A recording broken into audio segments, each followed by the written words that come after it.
কোনো দিন এমন নেই যে এই 10 দিনের চাইতেও দামি। সুবহানাল্লাহ পড়েন। এই 10 দিন আল্লাহর কাছে সব চাইতে বেশি পছন্দনীয়, সব চাইতে উত্তম। কেউ যদি 1 থেকে 9 তারিখ পর্যন্ত রোজা রাখে তাহলে প্রত্যেকটা রোজার বিনিময় তার এক বছরের জন্য আল্লাহ তাআলা গুনাহ মাফ করে দেন। আবার কেউ যদি রাত্রে দাঁড়িয়ে দাঁড়িয়ে ইবাদত করে আর ভাবে আমি শবে কদরের সওয়াবের নিয়তে আমি ইবাদত করছি, তাহলে জিলহজের এই 9 দিন ইবাদত রাত্রে দাঁড়িয়ে দাঁড়িয়ে করলেও আল্লাহ রাব্বুল আলামিন বলেন তার আমলনামায়ও শবে কদরে দাঁড়িয়ে দাঁড়িয়ে ইবাদত করলে যেই সওয়াব, সেই সওয়াব তার আমলনামায় লিখে দেওয়া হয়। 4টি মাসকে দামি বানায়েছেন। 1 নম্বর মুহররম, বলেন মুহররম, রজব আর জিলকদ, যেই মাসে আমরা আছি, জিলকদ, জিলহজ, জিলকদ, জিলহজ। আর জিলহজ মাসেই হজ উদযাপন হয়। সম্মানিত ভাইয়েরা, আমরা জিলকদ মাস শেষ করেই আমরা জিলহজ মাসে পা রাখবো। জিলকদ শেষ করেই জিলহজ মাসে আমরা পা রাখবো। এই জিলহজ মাস হাদিসে আছে সবচাইতে উত্তম, সবচাইতে দামি। এই জিলহজ মাসের এই 10 দিন, কুরবানির আগের 9 দিন সবচাইতে আল্লাহর কাছে পছন্দনীয়। কুরবানির দিন তো পছন্দনীয়। আল্লাহ রাসূল সাল্লাল্লাহু আলাইহি ওয়াসাল্লাম বলেছে জিলহজ মাসের 10 তারিখের এই কুরবানি করা, এই ইবাদত আল্লাহর কাছে সবচাইতে প্রিয়।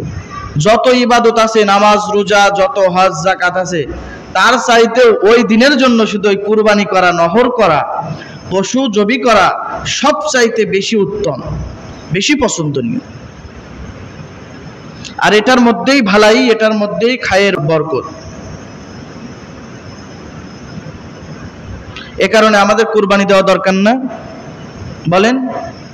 এই 10 দিনে আমাদের কিছু আমল আছে। সর্বশেষ আমল হলো কুরবানির দিন নহর করা, কুরবানি করা।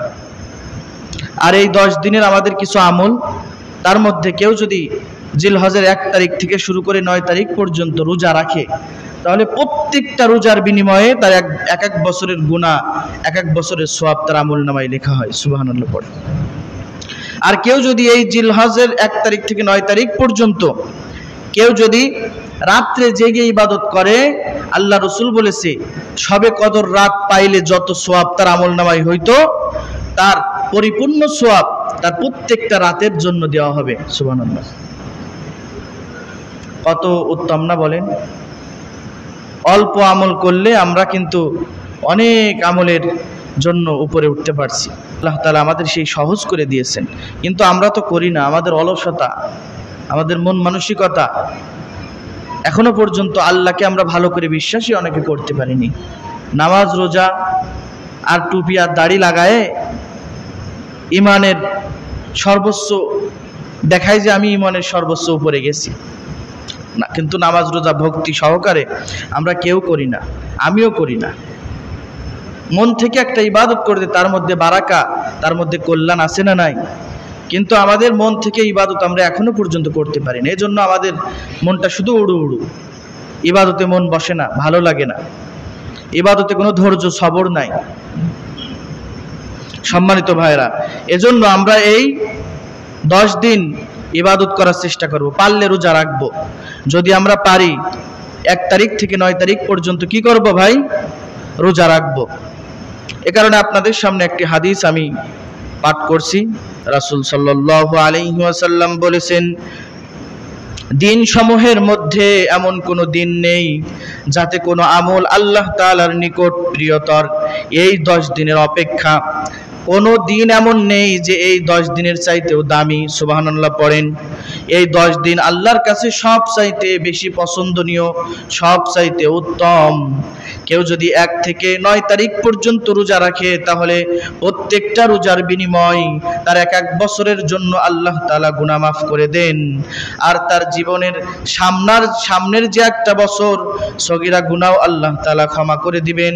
1 বছরের জন্য আল্লাহ রাব্বুল আলামিন তার সমস্ত গুনাহ ক্ষমা করবেন। আবার কেউ যদি রাত্রে দাঁড়িয়ে দাঁড়িয়ে ইবাদত করে আর ভাবে আমি শবে কদরের সওয়াবের নিয়তে আমি ইবাদত করছি, তাহলে জিলহজের এই 9 দিন ইবাদত রাত্রে দাঁড়িয়ে দাঁড়িয়ে করলেও আল্লাহ রাব্বুল আলামিন বলেন তার আমলনামায়ও ওই 9 দিন ইবাদত করলে প্রত্যেকটা দিনের জন্য শবে কদরে দাঁড়িয়ে দাঁড়িয়ে ইবাদত করলে যেই সওয়াব, সেই সওয়াব তার আমলনামায় লিখে দেওয়া হয়। কি বুঝলেন?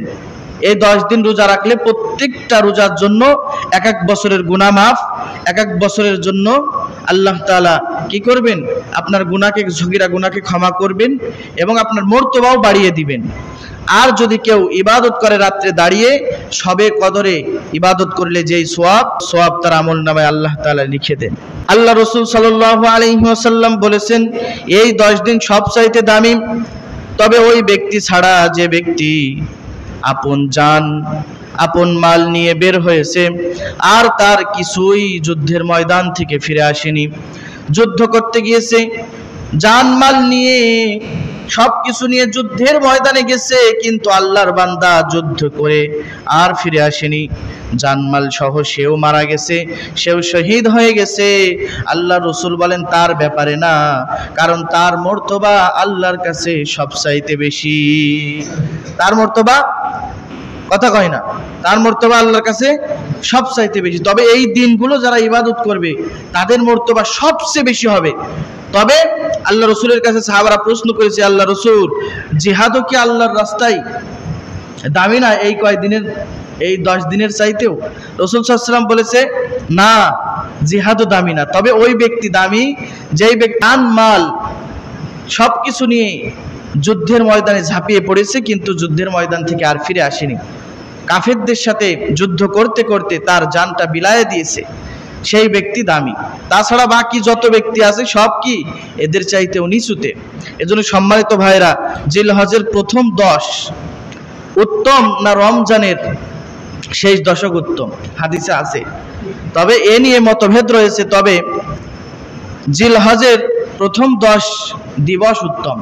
সামনে দিনগুলো আসছে আমাদের, কি জিলহজের এই 10 দিন সবচেয়ে বেশি উত্তম। তাহলে বোঝেন কত আল্লাহর কাছে পছন্দনীয় এই দিনগুলো, যে রমজানের দিনের চাইতেও এই দিনগুলো উত্তম বলেছে হাদিসে।